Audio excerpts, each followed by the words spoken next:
salita. Pakinggan mo si Kiko kapag binigla. Pakinggan mo raw si Kiko na bigla. Para bang nandito, para bang ako ay nawala. Kasi nga pinasa mo kay Kaloy. At nandito na yung beat, para bang tinutuloy. Nakita ko ngayon si Bebo sa aking kaliwa. Para bang nandito, para bang hindi tumamanda. Ano kaya asipin ko na kanya na nalaman. Nandito na si Casey talagang aking nalaman. Na alam ko siya ay 64. Ito ang edad ni Casey, 62. Dalawang taon ang kanilang mga pagitan. Kalahati ng buhay talagang pinagdaanan. Noong pa lang ay kasama niya na doon si Casey. Kahit na makarating doon sa may Makati. Uy! Nag-iikot sila dalawa ni Bebo. Ano ba ang talagang kanilang motibo? Hinahanap nila yung mga kapang sinito. Uy! Nandito Yeah. na ngayon tuloy yung pista.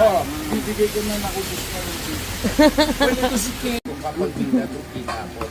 Pag bigla kang bumakot at di ko nga kila Bebo. Sa San Juan at kami bigla na lang ang napadayo. Ilabas mo na ang baso, black label. Nandito na ngayon yung kasama ko, uy may label. Uy, label. Ano ang sasabihin mo, wala ka daw papel. Pakinggan mo nga na para bang pumuputok baril. Uy. Kapag kasama ko na to nga sa lamesa, lumalabas na dito ang aming nga pagkatema. Wala pa nga si Kosa pero may bumubuga. Pag nandito na ngayon, sino ka ba? Buga-buga. At nandito na ngayon ang aking mga nakatagyan galing ng mundo. Pare ko hindi pa dito to.